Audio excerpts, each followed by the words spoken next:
second joke, and then some political remarks, which goes more into, because I am an atheist, but a Christian atheist. I will not go into this, what this means. What does this mean for theology? A Jewish friend told me, and at least for me this joke is new, I didn't hear it before, of wonderful story. I warn you, it's no trigger warning is needed, nothing dirty happens, but it's a very cruel joke, and I discovered with wonder and respect how, do you know that there is a whole tradition of Jewish jokes about Auschwitz? Not cheaply making fun, but drawing out the paradoxes.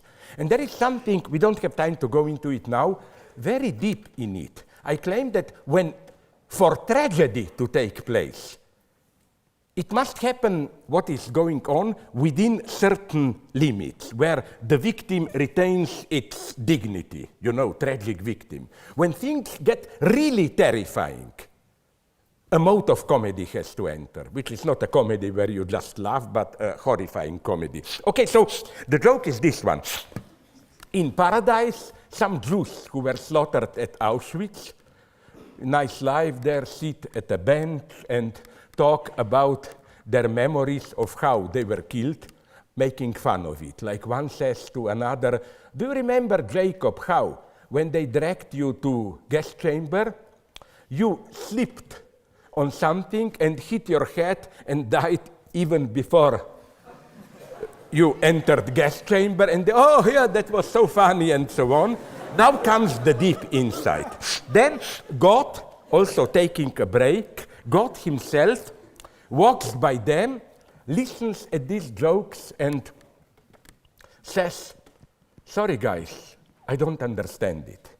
Now, for you to understand the point of this joke, you must know that this whole theological tradition of claiming God died at Auschwitz, things that happened there are so horrible that they cannot be in any way combined with the idea of divinity as the hidden master of the universe. Like, God, as they put it, that's crucial. As many theologians put it, God was not there.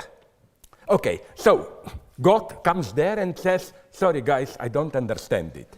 Then one of the Jews goes to God, embraces him in a patronizing way and says, don't worry, our Lord.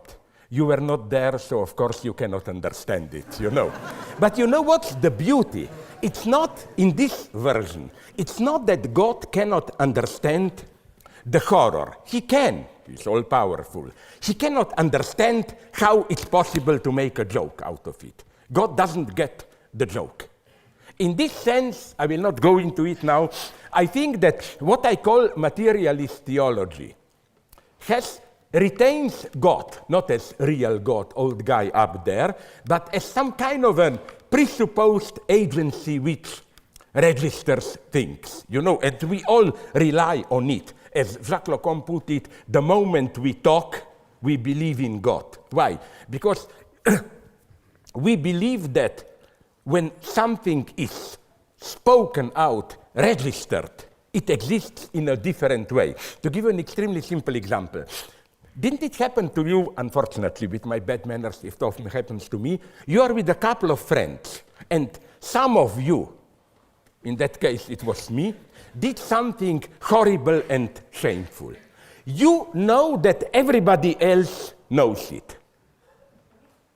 And everybody knows that all other knows it.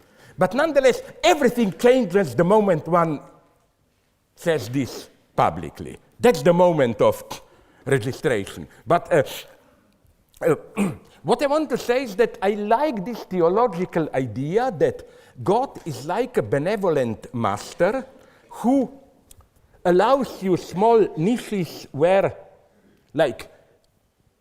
you can violate even his prohibitions, you know. God, like a proper, severe, old-fashioned father. Today, in our post-patriarchal era, I almost like them.